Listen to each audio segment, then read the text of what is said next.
Audacity nous propose plusieurs outils pour améliorer le rendu sonore, notamment dans le cas d'une prise de voix.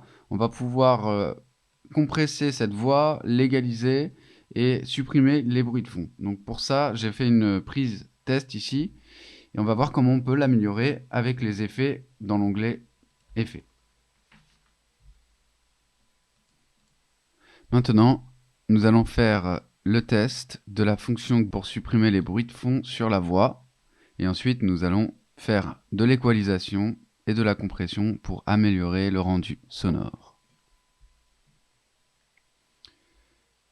La première chose, ça va être de filtrer les fréquences graves, puisque quand on enregistre, on a notre micro qui va éventuellement capter les vibrations. Par exemple, si un camion passe dans la rue, c'est des sons qu'on va pas forcément entendre, mais qui vont venir polluer notre signal sonore. Donc pour éviter ça, on va appliquer un filtre passe haut. Donc on va aller dans les effets. Tout d'abord, on va sélectionner notre audio.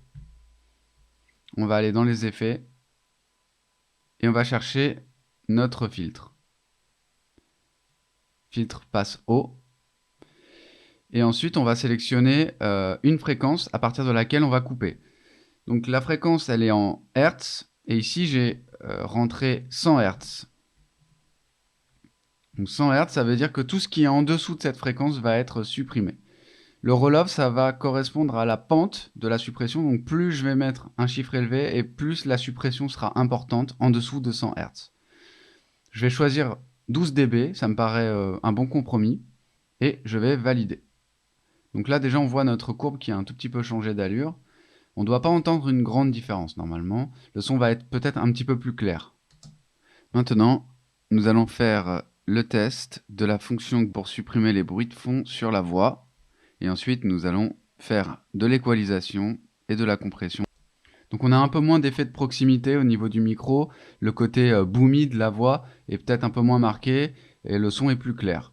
Si ça suffit pas, on va pouvoir également ajouter un peu d'aigu. Donc ça dépendra de votre micro. Si votre micro a un bon son, peut-être que vous n'aurez pas besoin d'ajouter d'aigu. Mais si vous voulez un peu plus de clarté, on peut également utiliser l'égaliseur, donc dans les effets. Et on a la fonction assez pratique de basse et aigu. Donc on va ajouter un petit peu d'aigu. Donc pour ça, on va par exemple entrer 6 pour 6 décibels. On va ajouter 6 décibels dans les aigus. Et on va appliquer. Maintenant, nous allons faire le test de la fonction pour supprimer les bruits de fond. Alors pour ma part, je pense que c'est un peu trop parce que le son devient un peu agressif. Et en plus, ça fait ressortir le bruit de fond. Donc je vais en mettre un petit peu moins. Peut-être 3 dB.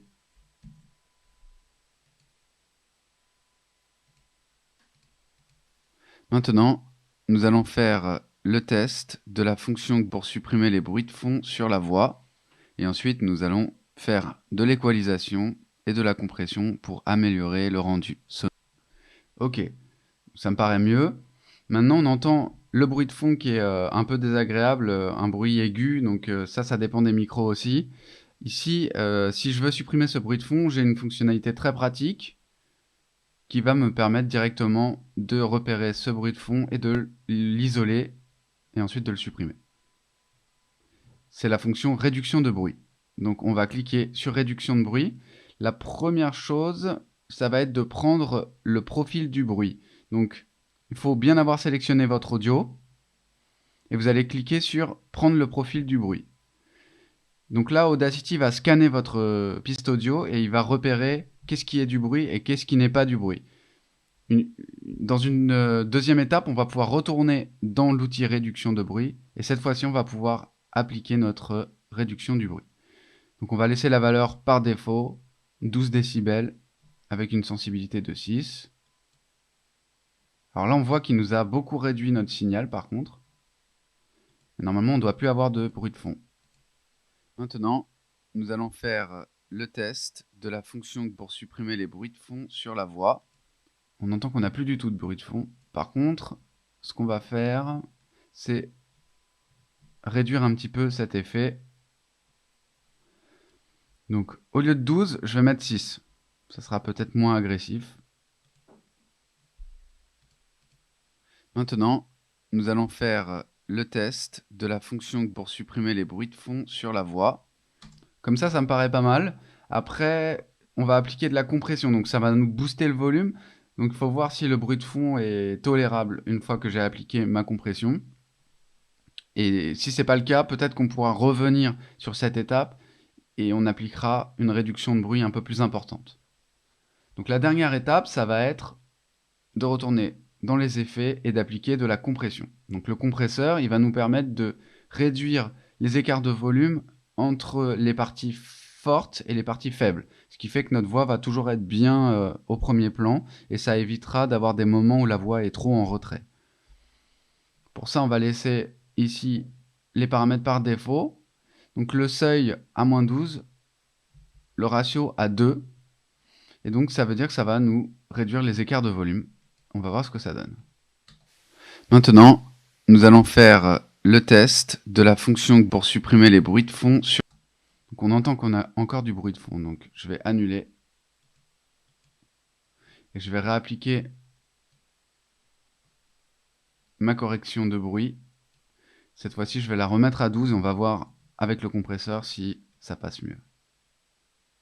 Je resélectionne. J'applique le compresseur.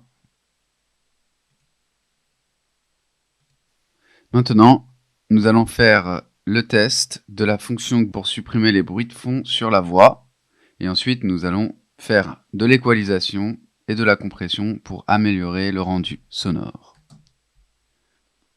Ça me paraît mieux comme ça. Alors, on a quand même encore des écarts de volume importants. Là, par exemple, j'ai un pic ici.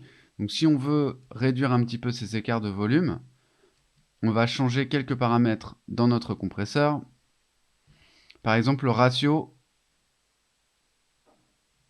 et le seuil, on va pouvoir les abaisser un petit peu. Donc le seuil, au lieu de le mettre à -12, je vais le mettre à -24. Et le ratio, je vais le mettre à 4.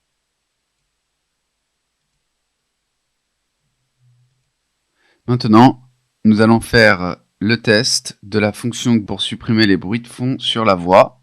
Et ensuite, nous allons faire de l'équalisation et de la compression pour améliorer le rendu sonore.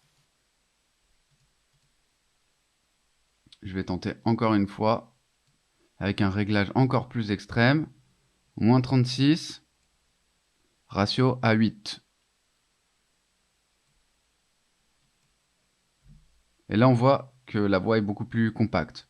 Peut-être que c'est trop. Donc, on va essayer de juger si c'est trop et si on revient un pas en arrière.